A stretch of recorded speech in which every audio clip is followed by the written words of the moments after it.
All right, good morning. We are now on season 2. I cannot believe that this is episode 14. I have the wonderful Allison Putman who's here. She's a 4th grade teacher. So welcome, Allison. Thanks for being on the show. Thank you so much. All right, so our fans are out there. Tell us a little bit about yourself and how did you get your start in education?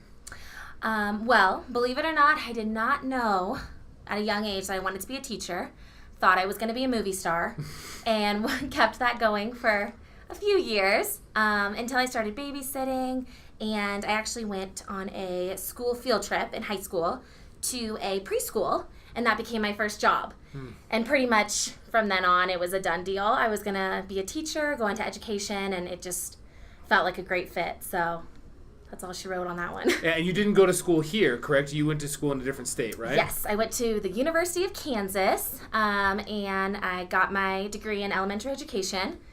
So I student taught in a couple schools in Kansas and taught in Kansas for 4 years before I came out here. That's right. So this is my 6th year Woo! teaching. All right. And we actually stole Miss Putman from Kansas. She was going to stay there the rest of her life. We said, no, you got to come here to Colorado. Yep. So one thing that our community doesn't really know is how great of a community you have in your class. So tell us a little bit, how do you go about building that community in there? That is my probably number one priority in my classroom. I always want to make a conscious effort that everyone feels very involved in the classroom. My students get along. They don't have to be best friends, but they're respectful, and we really lean on each other. So I focus on collaboration.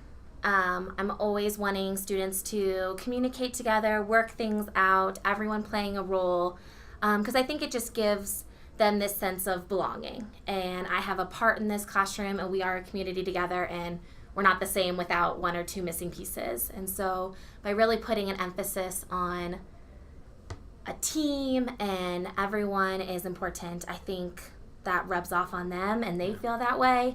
And I've just been very impressed with how my classrooms grow and how my kids come together, and differences and different opinions and different personalities can all work together. Yeah, and I think I've witnessed that a couple times of kids actually going out in the hall and working on problems themselves and part of their own community without you having to intervene. So that to me is awesome. So again, we feel you're a wonderful teacher here at Cherokee Trail. So I'm interested in what's something that really influenced you to be a teacher. What's kind of your biggest influences? So this is kind of funny. A lot of people say that if they're going to be a teacher, it's either that they had a really great teacher or maybe a not so great teacher in the past. And when I was in 5th grade, I didn't get along well with my teacher. Doesn't mean that she wasn't a good teacher, but in 5th grade I didn't appreciate it. And I felt belittled at times. I felt like I wasn't smart enough. I think she called me a liar once or twice. And I might have been a little tricky of a student. No one wants to get in trouble and things like that. But it rubbed me the wrong way with education. It kind of shook my confidence for a while. And so kind of going back to that community, like I always want to be understanding first. I know kids are going to have trouble making decisions sometimes. They might make the wrong decision. They might fib a little to avoid getting in trouble. And I need to really let them own that, let us work through it, and grow from that, because I don't want to crush anyone's love of school. Yeah. I want them to know that it's okay and it's safe and we can make mistakes. And so, no offense to that educator. I probably was a rough student to deal with, but that influenced me, and I think it influenced me in the long run for the better, 100%. So thank you, I guess. Yeah, so you mentioned a little bit about there, like in your community, it's okay to make a mistake. So I think it's wonderful to also mention that it's okay to fail as well. So I like kind of like the terminology. And something I've seen you use in your classroom is Joe Bowler's work around some mathematics. And one of her famous quotes is when you fail, that's when your brain grows. And so I'm interested, Right. What is one of your favorite failures? So as far as failures go, and that's on the eye of the beholder of what, is a failure. But One experience that comes to mind is when I was in Kansas, I coached middle school volleyball for 2 seasons. And my first season, I was new to it, and it went amazing. The kids had played together for years. We had a winning season. Teamwork was just amazing. Really positivity and just a great experience. And then my second year, those 8th graders went off to high school, and I had a new group, and we struggled. We did not have that team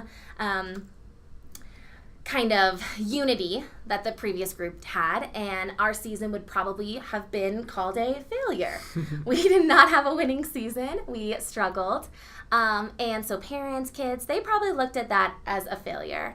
I, on the other hand, try to find the positive in everything, and I think that we overcame a lot. We had to grow a lot. It didn't come easy, but we persevered. We grew as a team. We had to lean on each other and really stay positive, because it's very quick to place blame and who messed up this and why are we doing this and that kind of stuff. So when I think of that as a failure, in some ways it was, but in other ways I grew a lot as a coach, and those girls grew a lot too. Yeah. They just might have not had the trophy at the end to show it, but it was a favorite failure. Yeah, that's good. All right, so you made it down to the last question. Okay. So you have the unique power to change every billboard in the country for one day. So everybody in the country would see it as they're driving by or going by a marquee. So what would you put on that billboard for one day? That's a lot of power. It is. I